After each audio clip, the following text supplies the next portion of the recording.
The next project we're going to do is the traditional cabochon ring. There are two ways to make it. You can make it with two wires over each end or one wire. We'll do it with the one wire. The only difference is that we use two additional wires if we're making the 10-wire ring. The basic ring we make with 8 wires and 8 wires 4.5 inches long. For ladies' rings I use 22 gauge. If it's a man's ring with a large stone, I'll use 20 gauge. And it's half hard wire, gold filled, square. So I've pre-cut these into the 4.5 inch lengths, and I've aligned them as I've shown you to do in other projects. Again, I use progressive cutting, lining them up, and then I've taped them on one end. So to start, I'll determine the center of this.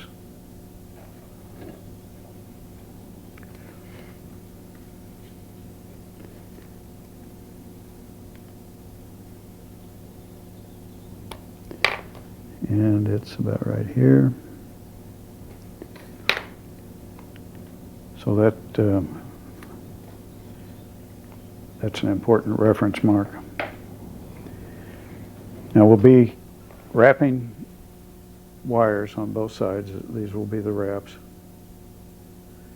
And we need to determine how far apart we want to place those wraps. If we were looking at this flat, it would be the distance from here to here. So that's what we're going to do next. I have a formula for this. And the formula is you measure the width of the stone in the direction that you're setting the stone in the ring. And this particular stone is exactly 1/2 inch, 16/32. So a 1/2 inch. So the formula is to the width of the stone we add 1/2 inch. In this case, the total distance in is going to be 1 inch, and that will be the distance between where we start the wraps. So we have the center point. We'll measure 1/2 inch out either side. There and here. But the critical measurement here is between this wrap, where we're going to start this wrap, and this wrap. It must be 1 inch.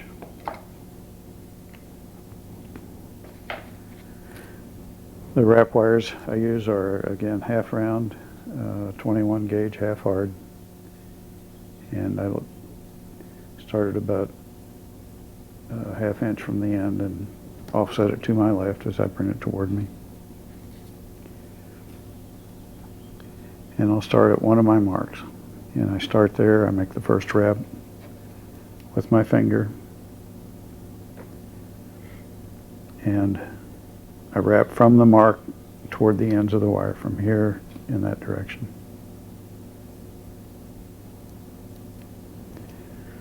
And just like I've done with every other wrap, I started the first one with my finger.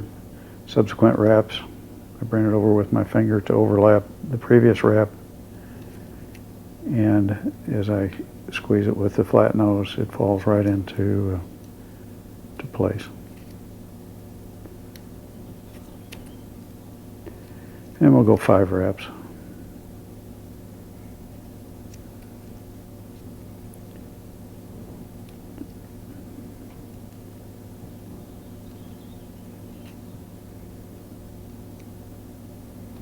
Okay, just like that.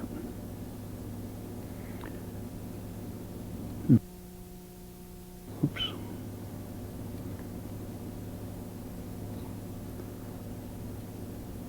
And I'll back this off, and I'll go ahead and cut these wraps on the inside.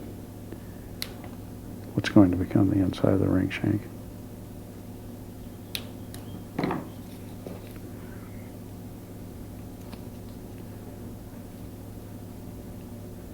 Okay, there's my first mark, and then I'll start the next wrap exactly 1 inch from the one I just completed.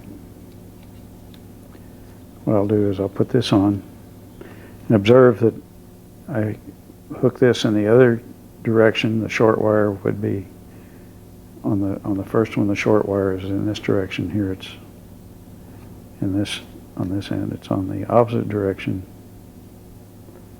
And again, I make my first wrap with my fingers.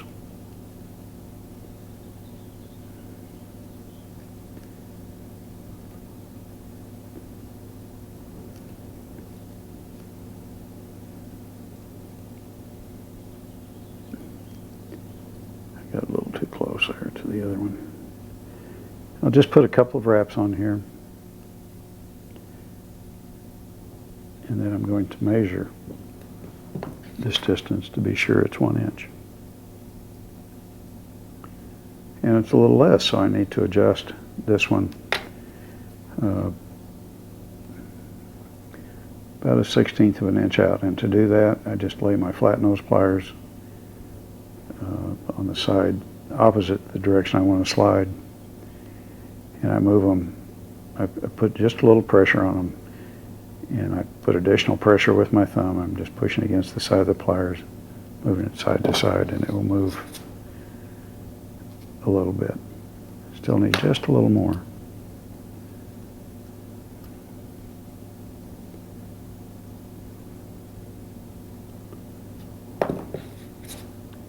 That should be it. Yeah, there we are. It's exactly 1 inch.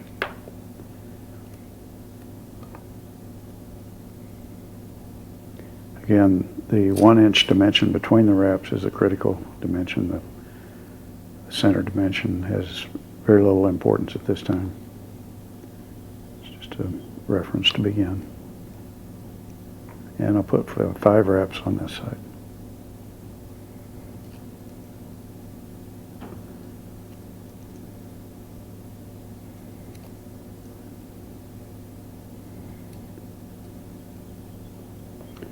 There we are with 5 wraps.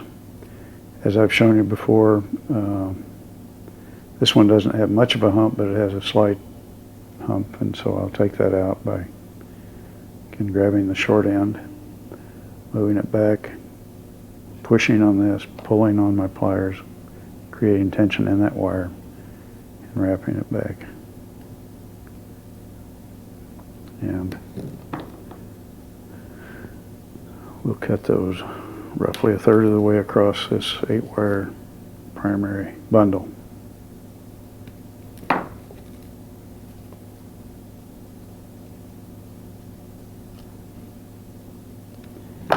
Okay, here's what we have. Just straightening the wires a little bit. These are not quite perpendicular. The reason for the offset is so that when you hook your wire over, you're usually looking at the back, and that if you leave the offset in the direction that you offset it, you turn it over, then these binding wires should be straight on the visible side of the ring or whatever piece you're working on. Okay, now then I can go ahead and I'll take these, just take that tape off.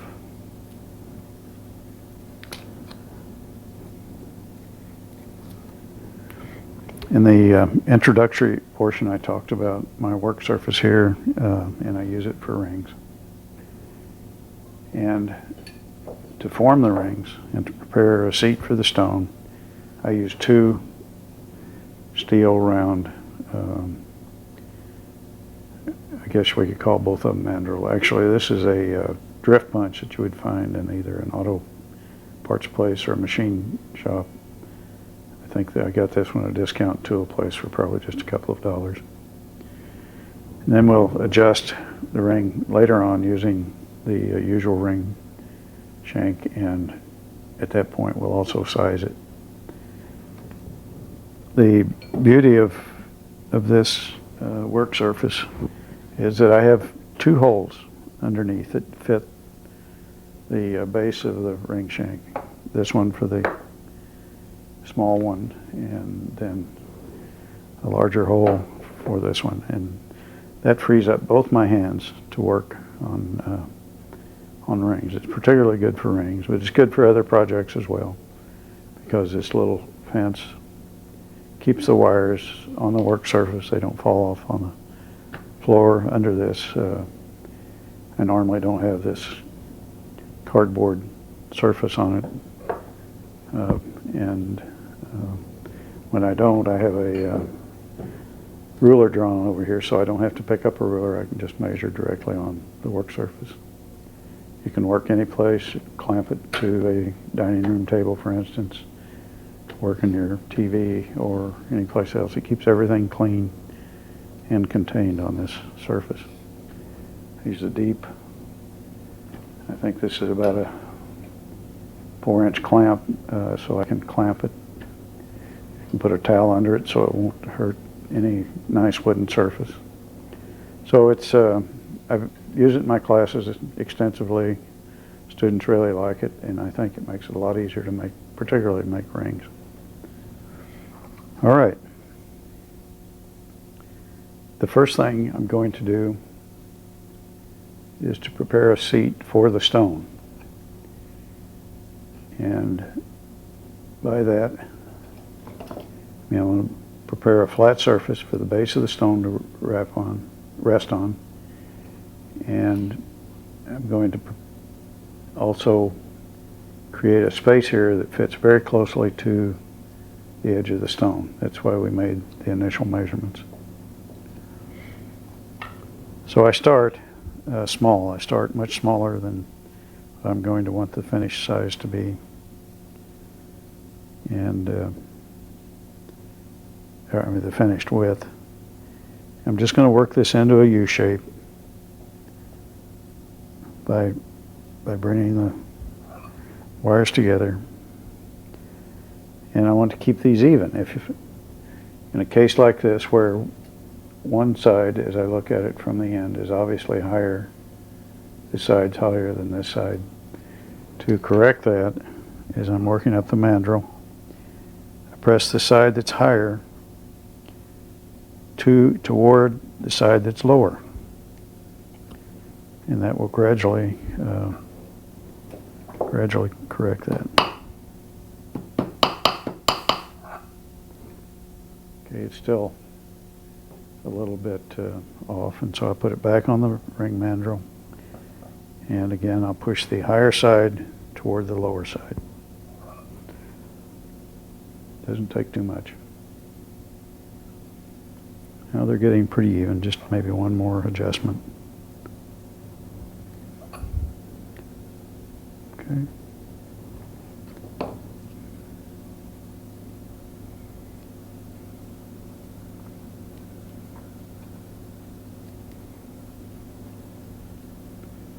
Well, they look different from either side because sometimes because of the way it's wrapped. There, they look pretty close. So I want to check this preliminarily, and I'd like to put this stone in. I'd like for it to maintain a near perfect U shape, and I'd like the stone to fit snugly between the two wires, and we're about there. Actually, that's pretty good right there. And if I look at it from the side, you know, it looks pretty good. So I'm going to say at this point that this is correctly formed, and now what we need to do is begin to well, I'm going to make just a slight adjustment.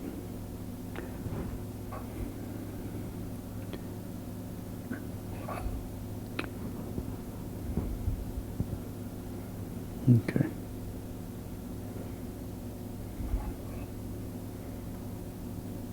It's important to keep your wrap wires, level because it affects this particular step. And if you noted that I reverse this as I work up, if you don't do that, you'll get a taper in these wires. They won't be even. So you reverse it, and that'll keep them somewhat even. And then for final adjustment, you can just lay either your round nose or chain nose across here and force them to be even. It takes very little pressure. Now we'll begin to form a seat for the stone. And to do that, I'll separate the two outside wires on this from like that. And I'll bring these wires up, something like this.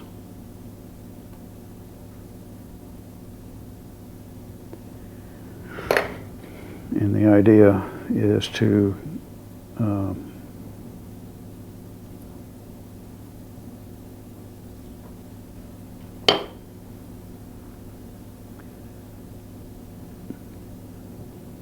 position these wires so they're roughly 1/8 of an inch from the end of the stone, irregardless of how long a stone you have. By that I mean from right here to where this is under the stone should be roughly 1/8 of an inch on both sides. And that's close. All we're looking for is close now. We're going to make adjustments all the way across here. Now I want to flatten this area so that when I put the stone in, it doesn't rock. And to do that, I lay my flat nose pliers diagonally across that wire like this. And since I've already done the first one, I gauge it so that they're somewhat even. And I just take small nibbles.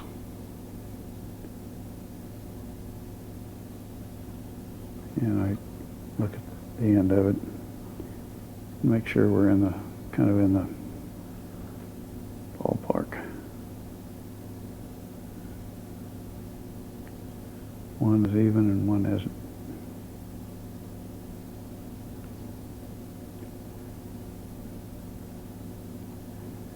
Yeah, that's a lot closer. Just make small bites.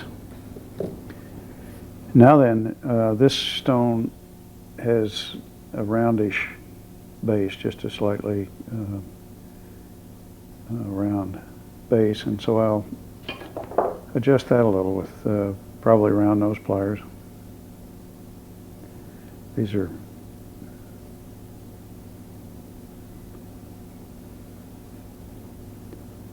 some specialized pliers, but they do the same thing your round nose pliers will do. And I've made this just a little concave, and hopefully that'll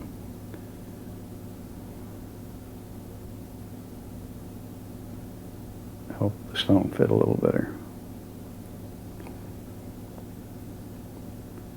Except I got way off over here.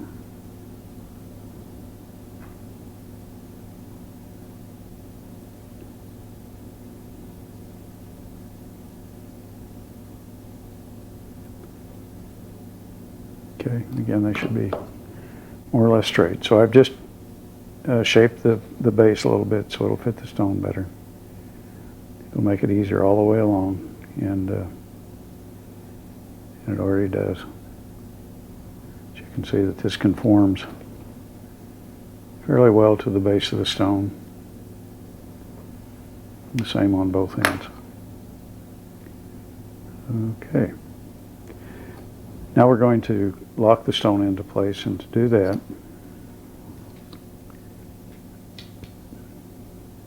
I'm going to mark where I want these wires to fall up here, somewhere along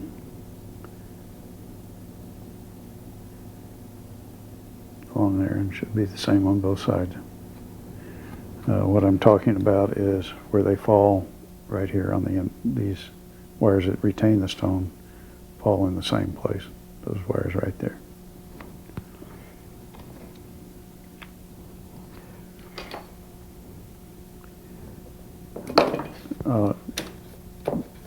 Begin to get some dimensions here to adjust the ring to fit the stone. The first is I measure a rough distance from the bottom of this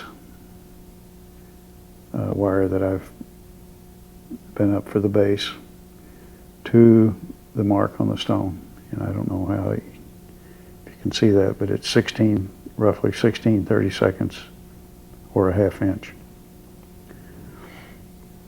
I then measure from the bottom of this wrap to the inside of the bottom of the shank, and here I only have 12 30-seconds or 3/8 of an inch, so I need to lengthen this bottom to a ½ inch, roughly 1/8 of an inch.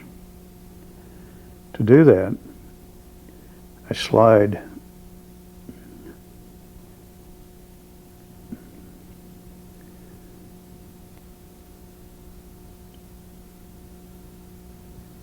the ring shank wires down. Again, measure it, and I have a little more to go. It's not quite a ½ inch yet. And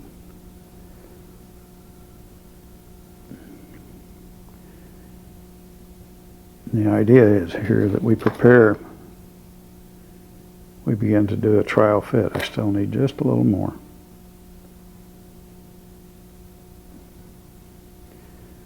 This trial fitting process ensures that the stone will be not only well locked in, but it will also look pretty nice. And I could do a little more.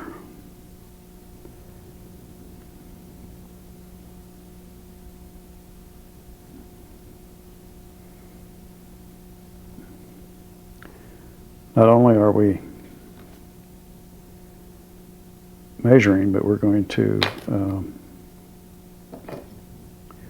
actually bend the wire up to see how it actually fits over the end of the stone. So I've got my first one. I'm going to bring it up, and this could be not too far off.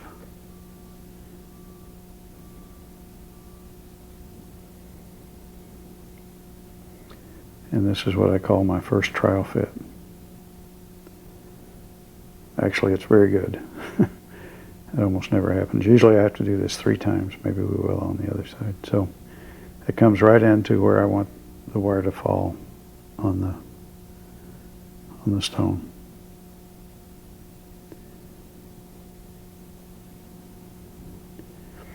All right, now we have to do the same thing on the other side. And probably we're in the ballpark now, but we need to be sure. Again, it's a ½ inch. This is maybe just a breadth more than a half. Just level it out there, and we'll trial fit this side.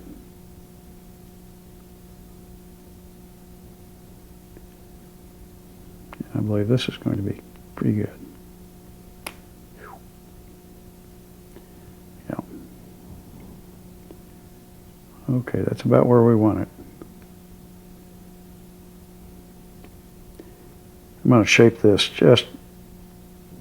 I'm just going to flatten it slightly so it'll fit this at the top of the stone a little better.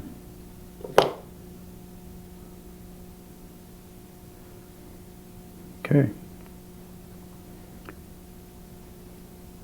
That's good. If you have too much of a hump at the top, in other words, it doesn't conform to the stone, you can first make it flatten it a little bit by laying your pliers diagonally across and just applying a little pressure, not hard pressure, you just want to reshape it but leave it round. And then that'll make it work better. If you need to tighten the stone a little, actually it's usual to have to do this trial fitting processed 3 times. We were just lucky on this one. And if after all else fails and you get this far along, after you first put your first wrap on, you can bend these wires down to tighten them against the stone. That'll hold it down a little better. Okay.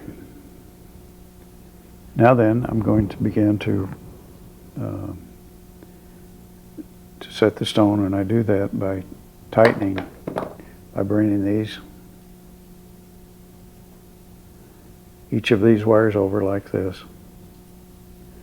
That would conform to this wire. I would do it at all 4 corners. And then we do it 1 row at a time, the 4 outside ones, then the next 4, then the next 4, etc. Until we get down to the end. One consideration here is that when I wrap these, I would like for the wires that come over the edge to meet the stone right at the girdle of the stone, right where it ends, right at the edge of the stone. That would be right here on this particular pearl. So I need to look at this and sort of determine how far down here am I going to start wrapping these. Because when I put 4 of them together, I want them to come right up to that edge. And I'm going to say right there on this, it's just an eyeball estimate, but when I put 4 wires together, they should come right up to the edge of the stone. So I'll put the 4 wires out here. These again are the 4 outside wires, and I'll begin to set the stone. To do that, I'll pull these 2 wires that I get up here, locking the stone in. I'll bring each of these wires diagonally down through the bottom of the shank, like that. And they'll just cross there.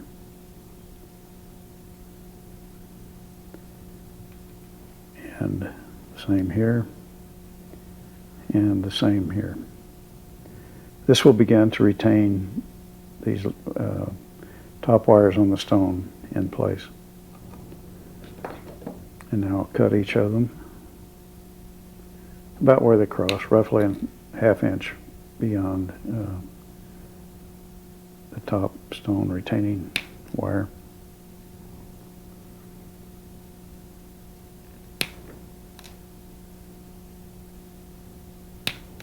Okay. And then I look and I check the alignment of the stone with respect to the bottom of the shank. And I take each of those wires, again with my stone straight and hopefully holding it in like that, and I just thrust each of the 4 wires straight back through the shank. I'm going, just pushing the wire right in this direction. I don't know, just like that. I've got the end of the wire in the pliers and I've just pushed it straight back. Now then I'll check the alignment of my stone again. Come to the diagonally opposite wire, which is right there.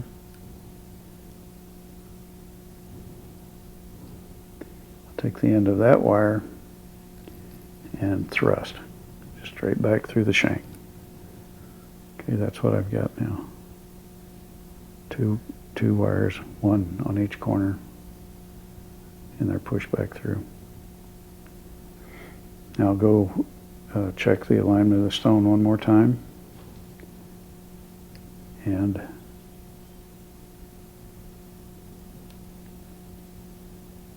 again thrust it back. And finally I'll do the last one.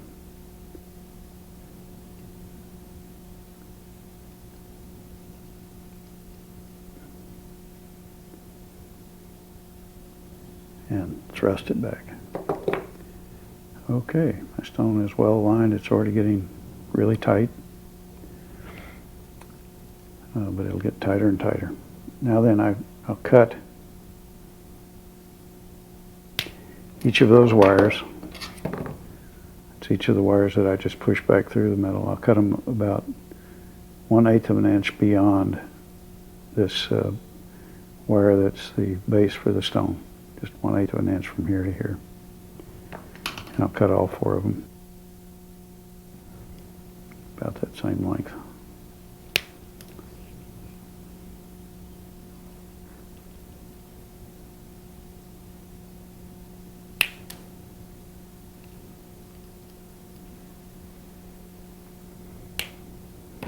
Okay, that's what I've got. I've cut the 4 wires off, and they're about roughly 1/8 of an inch inside of this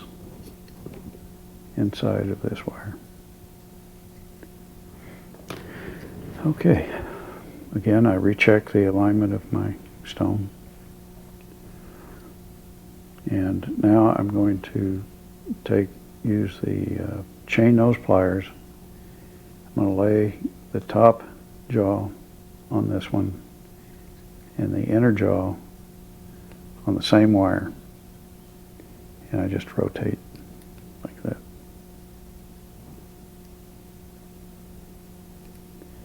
Okay, then I'll go to check the alignment of the stone again.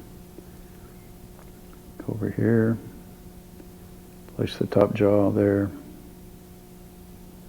and the bottom jaw there, and rotate. This really, really tightens the stone firmly. I again realign or check the alignment of the stone. That's right. I put the pliers on the top and bottom and rotate.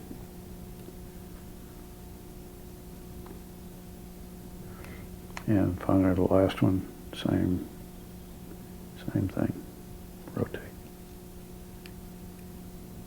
Okay, the stone is very tight. Now I can barely move it. Now we bring the next 4 wires out.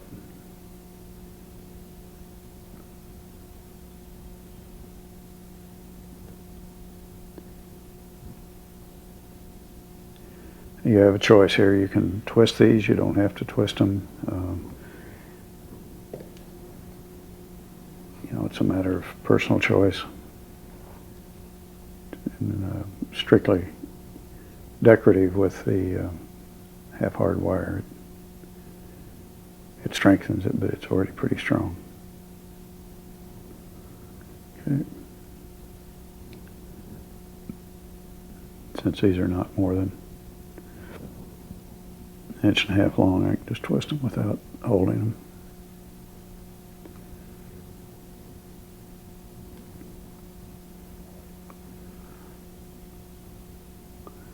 And I just twist them until they look about even.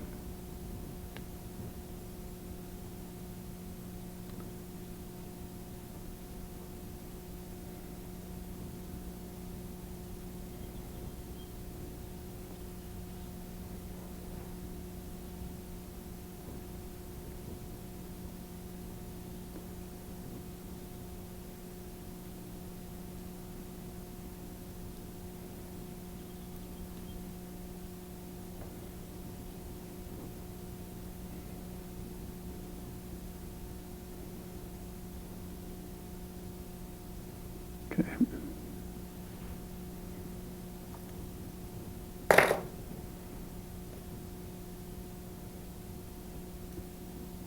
Okay, this is what I have now. I'll do the same thing with these 4. Bring it up.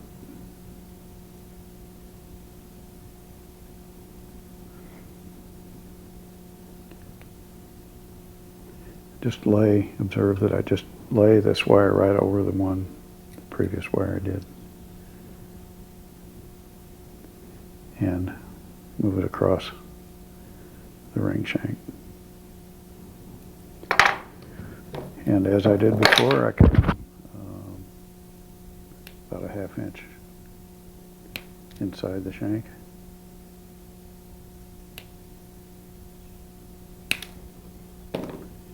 Again, I check the alignment of the stone. Take the first wire and thrust it back just as before. We do the same thing with all the wires now.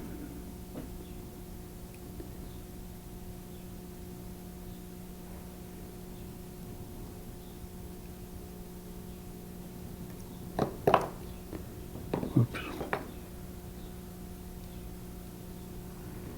Okay.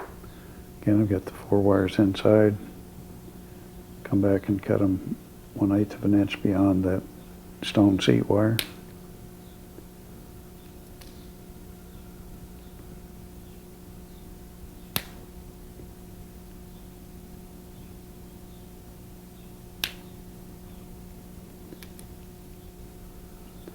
Just like carpentry,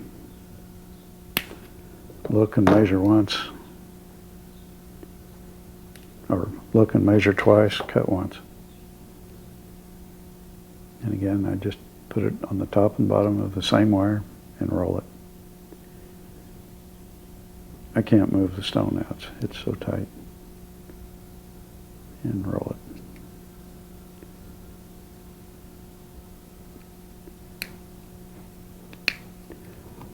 Okay, you could actually cut it off. Well, no, not yet.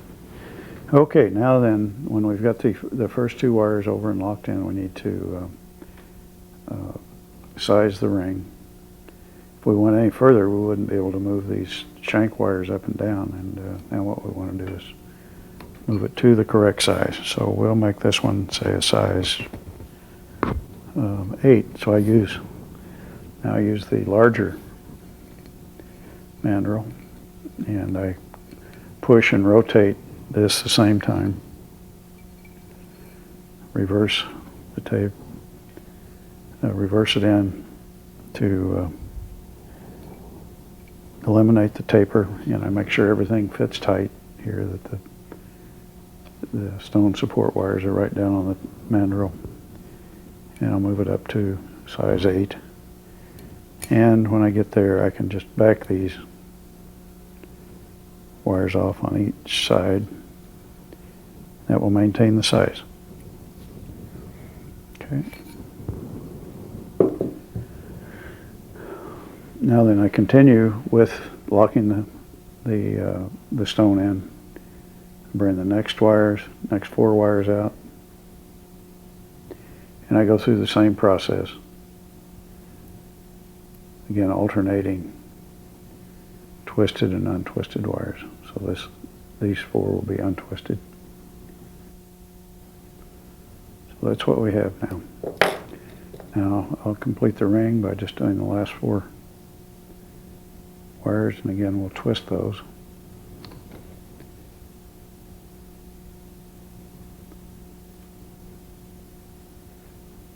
Keeping our theme with every other wire twisted.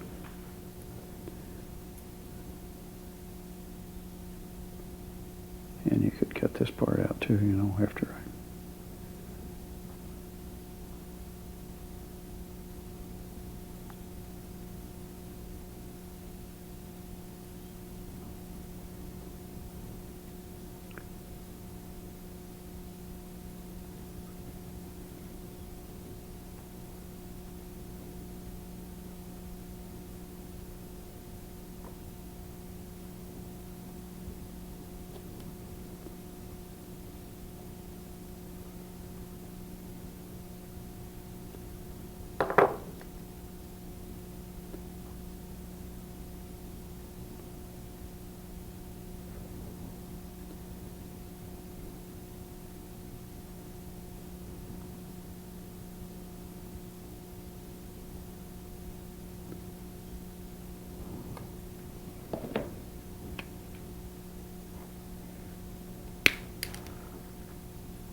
And I'll just thrust these back through.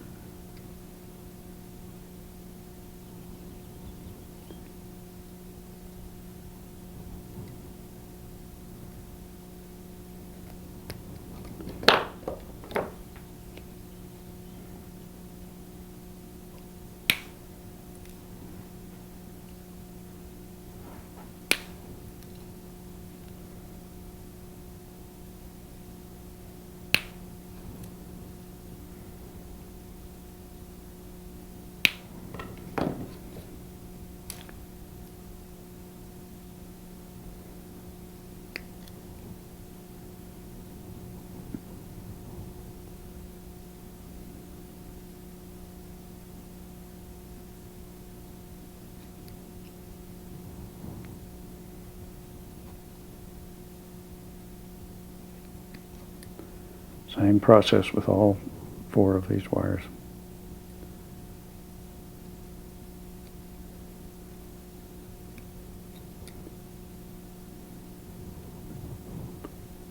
Okay, there we have this. This ring is essentially finished now. We deburr, polish, and clean. Work a little up on these down here. Stone's very tight. It's a nice looking ring, and a good seller. There are a couple of additional things we can do. Here, I'll show you a couple of them. We can just take some twisted wire that we have here, and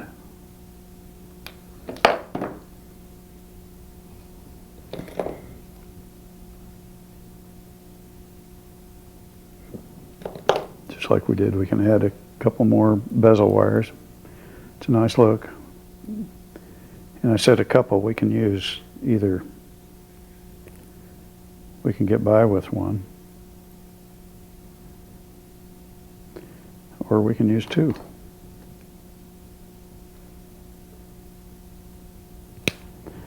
And I put it on pretty much like I put the others on. I bring it along, again, thrust this back through.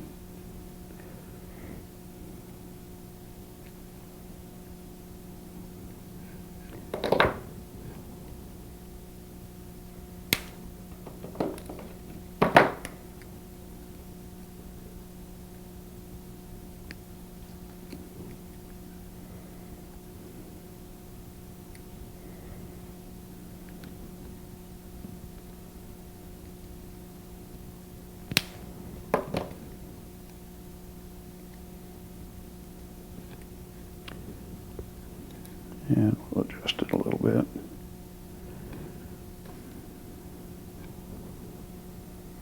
Do the same thing on the other side.